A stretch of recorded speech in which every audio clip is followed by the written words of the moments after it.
Hello students, today we will start vectors class 11th।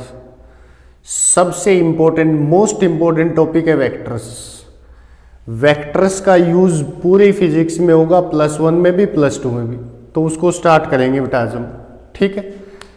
देखो क्या होता है वेक्टर।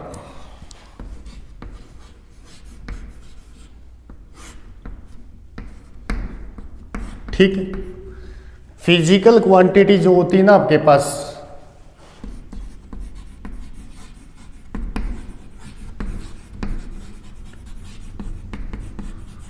वो मैंने आपको 3 टाइप की बताई थी, स्केलर, वेक्टर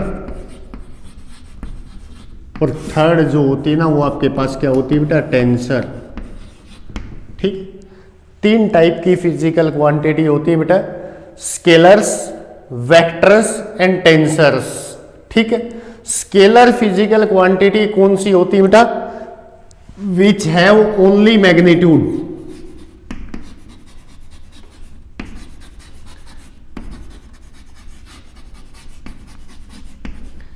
जिनके पास सिर्फ और सिर्फ मैग्नीट्यूड होता है, नो डेफिनेट डायरेक्शन।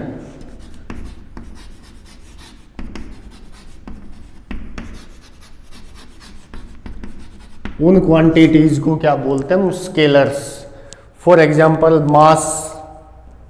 ठीक है, आपके पास डिस्टेंस, स्पीड, ये जो क्वांटिटीज है ना आपके पास, ये क्या होती हैं, स्केलर्स होती हैं। वर्क, करंट, वेक्टर्स वो क्वांटिटी होती है बेटा विच हैव मैग्नीट्यूड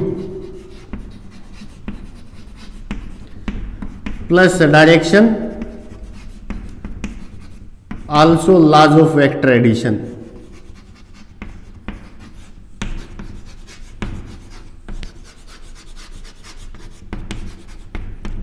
ठीक है, ये जो तीनों कंडीशंस हैं, इन तीनों को फुलफिल करेगा तो क्या कहलाएगी क्वांटिटी, वेक्टर कहलाएगी बेटा।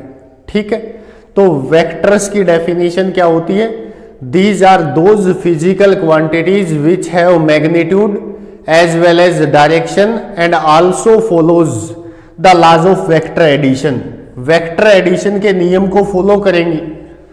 अगर मैग्नीट्यूड और डायरेक्शन अकेला लिख दोगे ना बेटा, तो ये आपके पास वेक्टर की कंप्लीट डेफिनेशन नहीं है, क्योंकि मैग्नीट्यूड और डायरेक्शन तो करंट के पास भी होती है, जबकि करंट आपके पास क्या होता है, स्केलर क्वांटिटी होता है। ठीक है, तीसरा आता है tensor.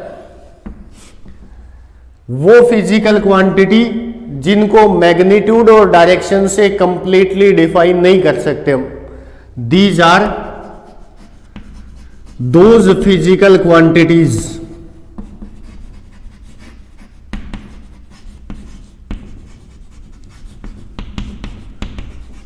which are not completely defined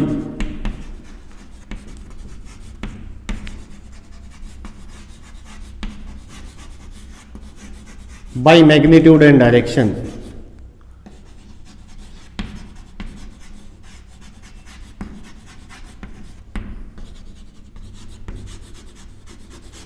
जिनको मैग्नीट्यूड और डायरेक्शन से कंप्लीटली डिफाइन नहीं कर सकते हम, वो क्वांटिटी क्या कहलाती है बेटा, टेंसर क्वांटिटी।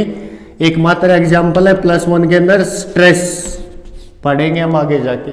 ठीक है, स्केलर्स के एग्जांपल क्या बताए मैंने आपको, mass, speed, distance, work done, electric current. बहुत से जैसे जैसे क्वांटिटी पढ़ते जाएंगे एग्जांपल लेते जाएंगे हम। ठीक है, वेक्टर्स की डिस्प्लेसमेंट, वेलोसिटी, एक्सेलरेशन, फोर्स। ठीक है, ये सारे की सारे किस में आते हैं, वेक्टर्स के अंदर आते हैं बेटा। जैसे जैसे आएंगी हम एक्सप्लेन करते जाएंगे इनको। टेंसर के अंदर क्या बताया मैंने आपको, स्ट्रेस। ठीक है, तो अब हमें पढ़ना है वेक्टर्स को। ठीक है, देखो क्या होता है।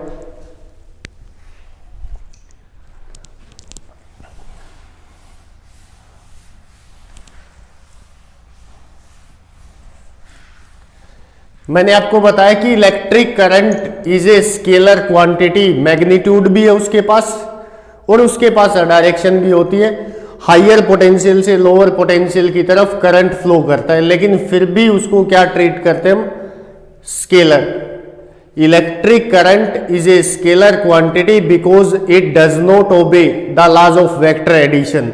ठीक है बेटा, अब वेक्टर जो होता है ना उसकी नोटेशन क्या होती है, सबसे पहले तो किसी भी चीज को डिस्क्राइब करने के लिए कोऑर्डिनेट एक्सिस चाहिए ना आपको।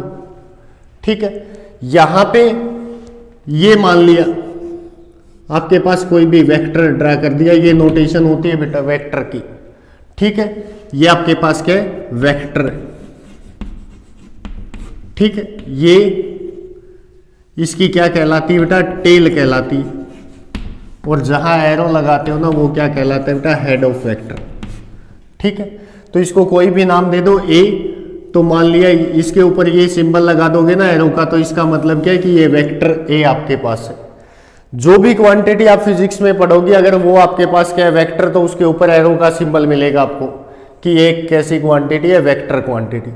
ठीक है, तो ये नोटेशन होती है वेक्टर की। देखो जैसे आपके पास ये स्ट्रेट लाइन है बेटा, ठीक है, इस स्ट्रेट लाइन के अंदर अगर आप कोई भी पार्ट कट कर लेते हो ये, तो ये क्या कहलाएगा, लाइन सेगमेंट कहलाएगा ना ये। ठीक है, it is called line segment. अब इस लाइन सेगमेंट के ये दो पॉइंट मान लिए और भी, अगर आप इस लाइन सेगमेंट को डायरेक्शन दे देते हो कि ए से बी, ये आपके पास है, तो ये क्या है आपके पास एक डायरेक्टेड लाइन सेगमेंट। और डायरेक्टेड लाइन सेगमेंट क्या कहलाती है बेटा, वेक्टर। तो वेक्टर की सिंपल सी डेफिनेशन लिख सकते हैं हम, ए डायरेक्टेड लाइन सेगमेंट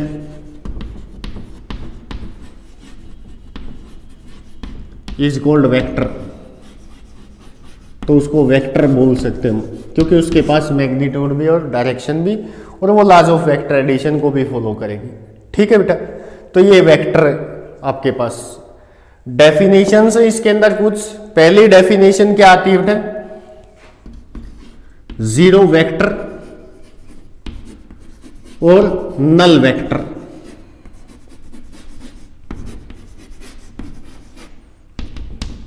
ठीक है, नाम से ही पता चल रहा है हमें कि जीरो वेक्टर, एक ऐसा वेक्टर जिसका मैग्नीट्यूड जीरो होना, वो क्या कहलाता है, zero vector. A vector whose magnitude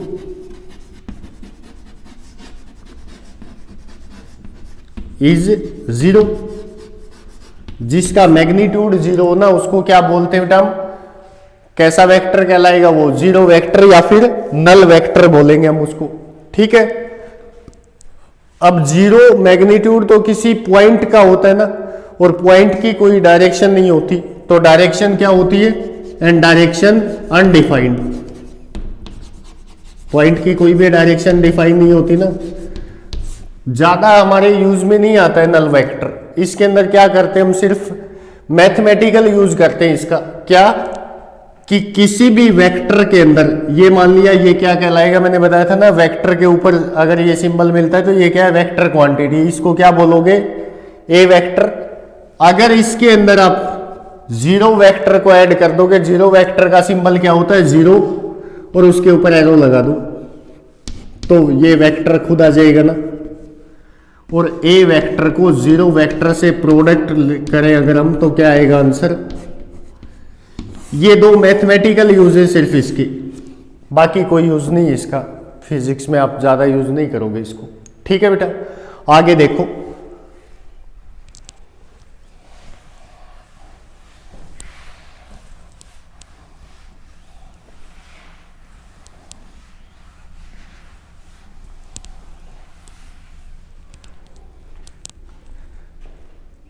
इसके बाद आगे जो आपके पास वेक्टर आता है ना, वो सबसे इंपॉर्टेंट है, दूसरी डेफिनेशन यूनिट वेक्टर बेटा।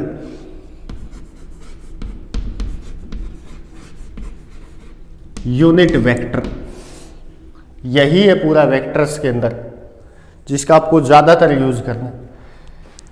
यूनिट क्या मतलब, वन। ठीक है, a vector whose magnitude is 1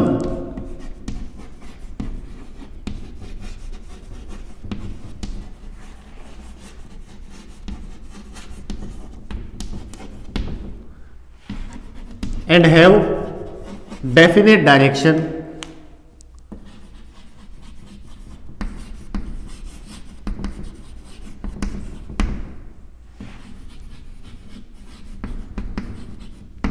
is called unit vector.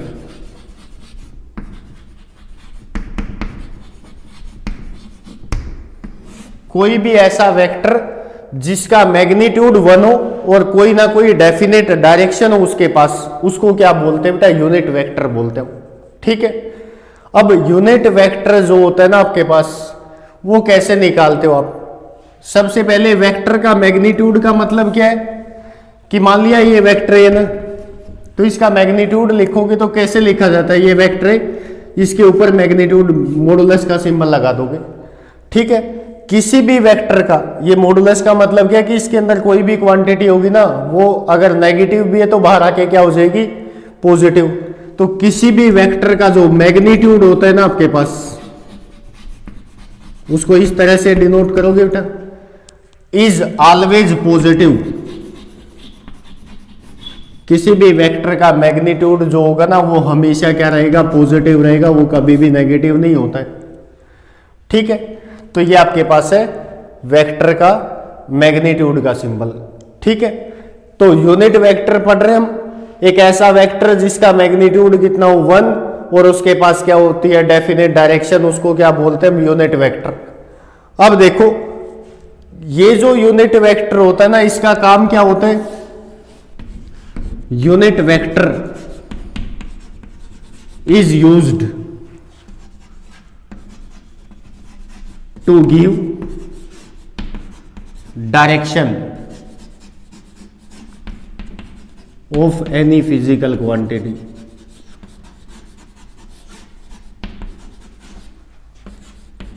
किसी भी फिजिकल क्वांटिटी को डायरेक्शन देने के काम आता है यूनिट वेक्टर। ठीक है, कैसे दोगे?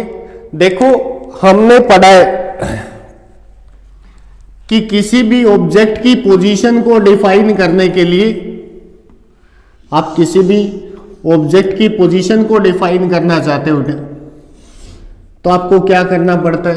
कोऑर्डिनेट एक्सिस चूज करनी पड़ती है ना। ये क्या होता है? एक्स एक्सिस, ये क्या होता है? वाई एक्सिस, और ये क्या होता है? Z axis. तीनों आपस में म्यूचुअली क्या होते हैं? परपेंडिकुलर। ठीक है, ये हमने पढ़ा है 10th तक। अब किसी भी चीज को, किसी भी फिजिकल क्वांटिटी को डायरेक्शन देने के लिए भी हमें किसकी जरूरत पड़ेगी? यूनिट वेक्टर की जरूरत पड़ेगी, क्योंकि उसको गुणा करोगे ना, उसका मैग्नीट्यूड अगर यूनिट वेक्टर आपके पास है तो कितना रहेगा? 1। ठीक है, तो हमने क्या किया, मैं बोलता हूं आपको कि कोई भी ऑब्जेक्ट 2 किलोमीटर इन ईस्ट गई, एन ऑब्जेक्ट ट्रेवल्स 2 किलोमीटर इन ईस्ट, तो इसको, ये क्या है? डिस्टेंस, और ये क्या है? डायरेक्शन। डिस्टेंस को डायरेक्शन अगर आप दोगे तो वो क्या कहलाती है? डिस्प्लेसमेंट कहलाती है। 9th क्लास में पढ़ा हमने। अब इसको वेक्टर अगर आपके पास है डिस्प्लेसमेंट, तो वेक्टर फॉर्म में कैसे लिखोगे? उसके लिए क्या चाहिए आपको? यूनिट वेक्टर चाहिए, क्योंकि 2 किलोमीटर तो मैग्नीट्यूड, और उसको यूनिट वेक्टर से गुणा करोगे तो यूनिट वेक्टर का मैग्नीट्यूड कितना होता है? 1। 2 × 1 कितना रहेगा? 2 रहेगा ना बेटा, लेकिन उसको डायरेक्शन मिल जाएगी, मैग्नीट्यूड पे कोई फर्क नहीं डालता है। तो जैसे आपको ये कोऑर्डिनेट एक्सिस चाहिए किसी भी ऑब्जेक्ट की पोजीशन को डिफाइन करने के लिए, उसी तरह से आपको 3 यूनिट वेक्टर्स चाहिए बेटा, किसको डिफाइन करने के लिए? डायरेक्शन को डिफाइन करने के लिए ऑब्जेक्ट की। वो क्या होते? एक्स एक्सिस में एक यूनिट वेक्टर होता है आई कैप। ठीक है, ये यूनिट वेक्टर का सिंबल होता है। मान लिया ये वेक्टर, ये तो सिंबल है वेक्टर का। अगर इसका यूनिट वेक्टर है ना, तो इसके ऊपर ये लगा मिलेगा आपको कैप, और इसको क्या रीड करोगे? A cap. ठीक है, ये सिंबल यूनिट वेक्टर का, ये वेक्टर का। तो एक्स एक्सिस में डायरेक्शन देने के लिए एक यूनिट वेक्टर यूज किया जाता है आई कैप, वाई एक्सिस में डायरेक्शन देने के लिए जे कैप, जेड एक्सिस में डायरेक्शन देने के लिए के कैप। ठीक है, तो आई कैप क्या होगा आपके पास, unit vector in positive x axis, उस तरफ होगा ना नेगेटिव में तो माइनस आई कैप रहेगा वो, ठीक है। जे कैप क्या होगा, unit vector in y axis, और के कैप क्या होगा बेटा, unit vector in z axis. बस इन्हीं से हमारा काम हो जाएगा, ठीक है। तो i cap, what is i cap, unit vector in x axis. What is j cap, unit vector in y axis. What is k cap, unit vector in z axis. आगे देखो बेटा,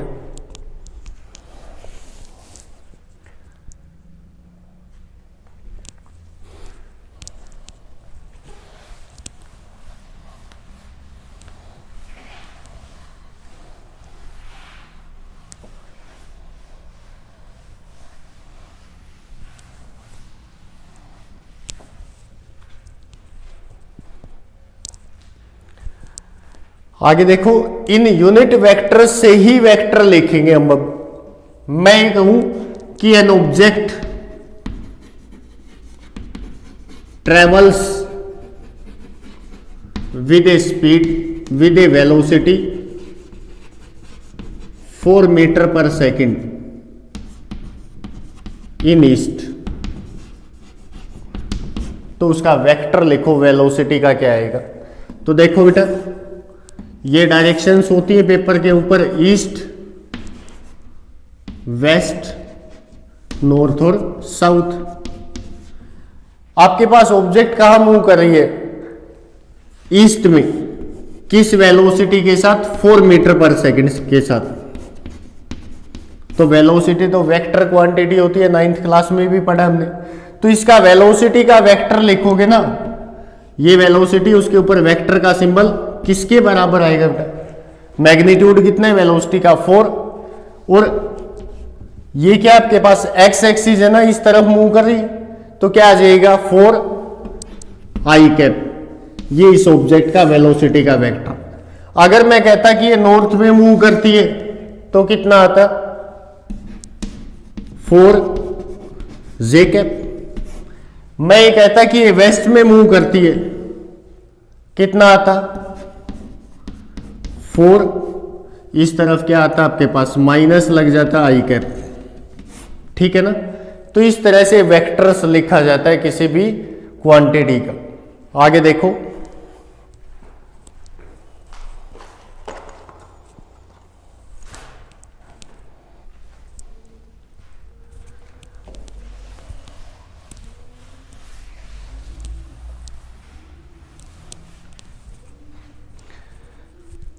आई कैप परपेंडिकुलर होता है किसके, जे cap के perpendicular होता है किसके, के कैप के। ये चीज पता होगी, क्योंकि एक्स वाई और जेड तीनों एक्सिस जो है ना आपस में क्या होती है, परपेंडिकुलर। तो ये एक्स एक्सिस में, ये वाई एक्सिस में, ये जेड एक्सिस में, तीनों के तीनों आपस में म्यूचुअली परपेंडिकुलर होते हैं, ठीक है। अब कोई भी वेक्टर अगर आपको दे दे, या किसी भी, मान लिया आपके पास पोजीशन वेक्टर है, अगला टॉपिक जो आता है ना पोजीशन वेक्टर, क्या होता है, किसी भी ऑब्जेक्ट की पोजीशन को डिफाइन करेगा पोजीशन वेक्टर, नाम से ही पता चल रहा है, विद मैग्नीट्यूड एंड डायरेक्शन। तो पोजीशन वेक्टर देखो क्या होता है, ये मान लिया आपके पास तीनों एक्सिस, ये वाई, ये एक्स और ये जेड, जहां काटती है वो ओरिजिन कहलाती है, कोऑर्डिनेट क्या होते हैं 0 0 0, ठीक है बेटा। अब आपको अगर कोई भी पॉइंट P दे दे, ये ठीक है, इस पॉइंट के कोऑर्डिनेट दे दिए, मान लिया 2 3 5, ठीक है, और आपको कहा जाए कि इस पॉइंट का पोजीशन वेक्टर लिखो फ्रॉम ओरिजिन, तो वो पोजीशन वेक्टर क्या होगा, ओरिजिन से P पॉइंट की तरफ कोई भी वेक्टर ड्रा कर दो आप। ये होगा, ये जो होगा ना ये आपके पास क्या कहलाएगा, position vector of point P from origin. ठीक है, ओरिजिन से ये P पॉइंट का पोजीशन वेक्टर होगा बेटा। अब लिखोगे कैसे कि इसका पोजीशन वेक्टर ये, तो वो कैसे लिखते हैं, OP। पोजीशन वेक्टर कैसे लिखा जाता है बेटा, देखो OP, जो आपके पास पोजीशन वेक्टर आप लिखोगे ना, ये यूज होगा आगे किसके अंदर, डिस्प्लेसमेंट के अंदर। जो फाइनल पॉइंट है ऑब्जेक्ट का वो क्या है, P इनिशियल क्या है, वो P के कोऑर्डिनेट्स में से O के कोऑर्डिनेट घटाओगे आप। P का x कोऑर्डिनेट कितना है 2, x कोऑर्डिनेट ओरिजिन का कितना है 0, 2 माइनस 0 कितना आएगा, x कोऑर्डिनेट 2 आ जाएगा। अब x एक्सिस में डायरेक्शन देने के लिए क्या होता है आपके पास, x एक्सिस में यूनिट वेक्टर होता है ना i कैप, तो कितना आएगा 2i कैप। y 3 माइनस 0 कितना आ जाएगा 3, और y में क्या होता है बेटा यूनिट वेक्टर j कैप। अगर इसका मैग्नीट्यूड निकालने लग जाऊं ना मैं 3j कैप का, तो मैग्नीट्यूड निकालोगे तो 3 as it is j cap unit vector है, मैग्नीट्यूड कितना होगा 1, कितना आएगा बेटा 3 आएगा ना। तो आपके पास ये जो है ना ये सिर्फ डायरेक्शन देता है, ये मैग्नीट्यूड के ऊपर कोई फर्क नहीं डालते हैं यूनिट वेक्टर्स। 5 माइनस 0 कितना लिखोगे 5 k कैप, तो ये इस ऑब्जेक्ट का पोजीशन वेक्टर लिखा गया है बेटा। ठीक है, आया समझ में। तो इस तरह से वेक्टर लिखा जाता है आपके पास, किसी भी आपके पास ऑब्जेक्ट का, जो भी फिजिकल क्वांटिटी है उसके पास, उसका ये वेक्टर होगा। अब अगर आपको कहा जाए ये क्या बन गया आपके पास, position vector of point P from origin, कोई 2 पॉइंट और दे दे आपको ठीक है, तो क्या पोजीशन वेक्टर लिखोगे आप,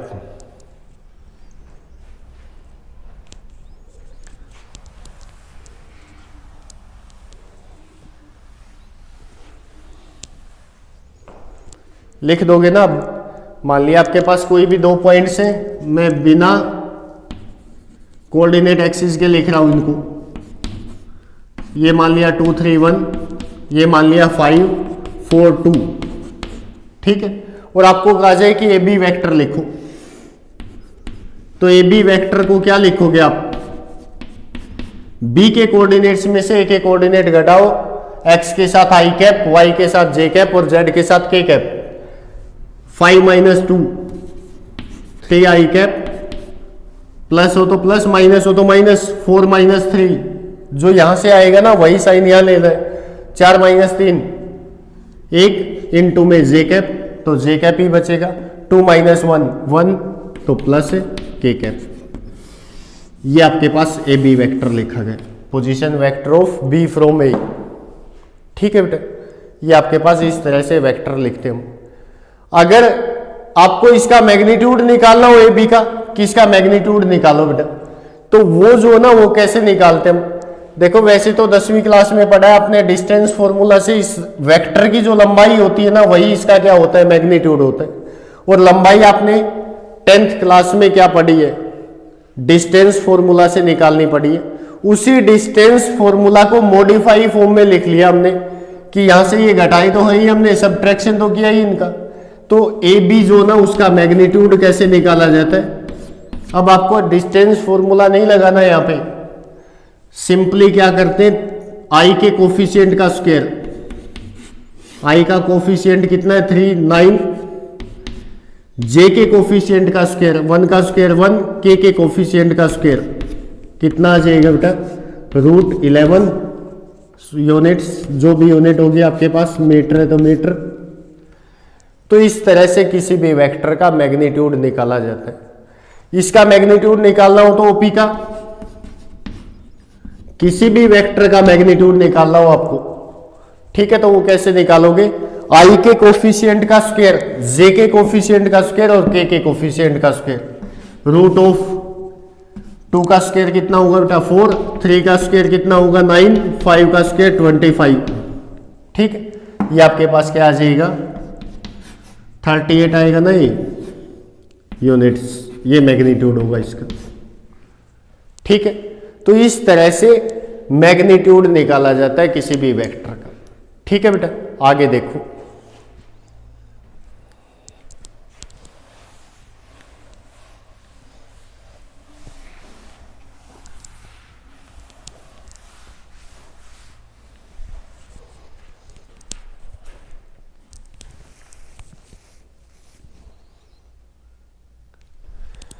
अब आपको अगर किसी वेक्टर का यूनिट वेक्टर निकालने के लिए कहा जाए कि कोई भी वेक्टर आपको दे दे और ये कहे कि उस वेक्टर का यूनिट वेक्टर निकालो आप, तो वो कैसे निकालोगे? टू फाइंड यूनिट वेक्टर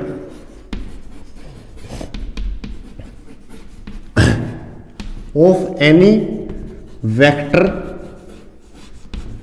कोई भी वेक्टर दे दे और उसका यूनिट वेक्टर निकालने के लिए कहा जाए आपको, तो कैसे निकालोगे? मान लिया आपको कोई भी वेक्टर दे देता है ये आई कैप प्लस 2 जे कैप माइनस 3 के कैप। ठीक है, और आपको कहा जाए कि इस ए वेक्टर का यूनिट वेक्टर निकालो, तो किसी भी वेक्टर का यूनिट वेक्टर निकालने का फॉर्मूला क्या होता है आपके पास? A cap unit vector of a किसके इक्वल होता है बेटा? A vector as it is upon में मैग्नीट्यूड ऑफ ए वेक्टर। ये फॉर्मूला होता है यूनिट वेक्टर निकालने का। जो भी वेक्टर आपके पास है उसको उसके मैग्नीट्यूड से आप क्या कर दोगे? डिवाइड कर दोगे, तो क्या आ जाएगा? यूनिट वेक्टर आ जाएगा। तो इसका यूनिट वेक्टर निकालना है, सबसे पहले क्या चाहिएगा हमें? मैग्नीट्यूड चाहिएगा ना इसका। किसके बराबर आएगा? आई के कोफिशिएंट का स्क्वायर, 1 का स्क्वायर 1, 2 का स्क्वायर 4, माइनस 3 का स्क्वायर 9, कितना आ जाएगा बेटा? √14। ये मैग्नीट्यूड इसका। तो अब इसका यूनिट वेक्टर निकाल दो, ए कैप। ऊपर आपको वेक्टर को एज इट इज लिखना है, आई कैप प्लस 2 जे कैप माइनस 3 के कैप अपॉन में मैग्नीट्यूड कितना है बेटा? √14। तो ये आपका आंसर। इसको अलग अलग डिवाइड करके भी लिख सकते हो, 1/√14 आई कैप प्लस 2/√14 जे कैप माइनस 3/√14 के कैप। ठीक है बेटा, ये आपका आंसर होगा। अब यूनिट वेक्टर निकाला है ना आपने, ये इसका मैग्नीट्यूड हमेशा 1 रहेगा बेटा। अगर आपको कहा जाए कि ये यूनिट वेक्टर है तो इसका मैग्नीट्यूड 1 आएगा, चाहे आप निकाल के देख लो यहां से। अगर इसका मैग्नीट्यूड निकालो तो कैसे निकालोगे? आई के कोफिशिएंट का स्क्वायर, इसका स्क्वायर करोगे तो कितना आएगा बेटा? 1/14, इसका स्क्वायर करोगे तो 4/14 और इसका स्क्वायर करोगे तो -3 का स्क्वायर कितना होगा? 9/14। कितना आ जाएगा? डिनोमिनेटर सेम है ना, डायरेक्ट ऐड होंगे। कितना आ जाएगा? 14/14, 1 निकाल के देखने की जरूरत नहीं होती आपको।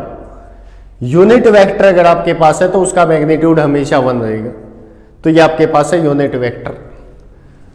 एक क्वेश्चन आपको करना है, आई कैप प्लस जे कैप,